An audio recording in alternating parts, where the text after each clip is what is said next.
once was a girl who lived in a distant village, hidden far from the eyes of the world. The village, home to only about 25 souls, was surrounded by towering ancient trees whose roots seemed to whisper secrets into the earth. The villagers called it the Blessed Green, for the trees offered shade, fruit, and a kind of peace that made time slow down. The girl loved nature more than anything. She would spend hours watching the sunlight dance through the leaves, or listening to the rustle of the wind through the branches.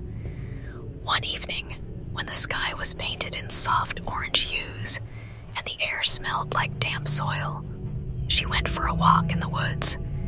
The weather was perfect, and as she wandered deeper among the trees, she found a blooming tree with pink-white flowers cascading down like rain, sat beneath it, closed her eyes, and let the gentle hum of the forest lull her to sleep.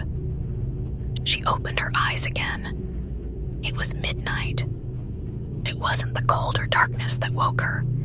It was the feeling of something moving, crawling, writhing. First, she thought she was still dreaming, but then her breath caught in her throat.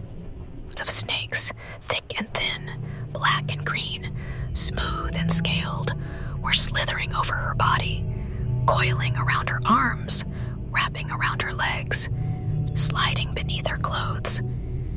Their tongues flickered near her ears, her eyes, her lips, gripped her like ice. She couldn't scream, couldn't move. A moment, she thought death had finally found her in the woods she so dearly loved. Then nothing happened. Snakes didn't bite. They didn't strangle. Instead, they moved slowly, deliberately, as though they were searching. Soon noticed something strange. The deep cut on her palm from earlier that day was gone. The ache in her chest, gone. Her skin felt warm, almost glowing. It was as if they were healing her, as if they were drawing something out of her.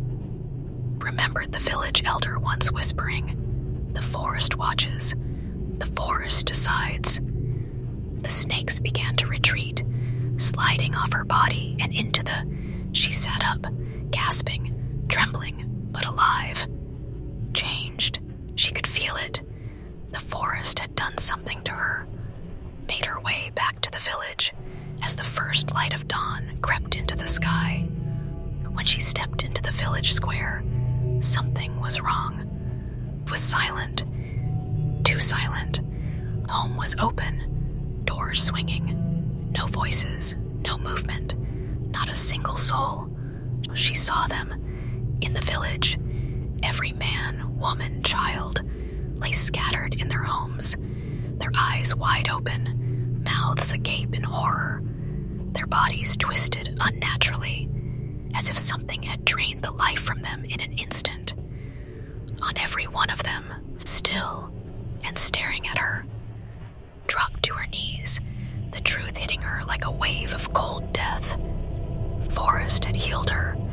It had taken something in return, had fed on the life of the village. In the stillness of that dawn, with the scent of blooming trees and blood in the air, the girl finally understood. She was no longer one of them. She belonged to the woods now. Stay tuned for part 2.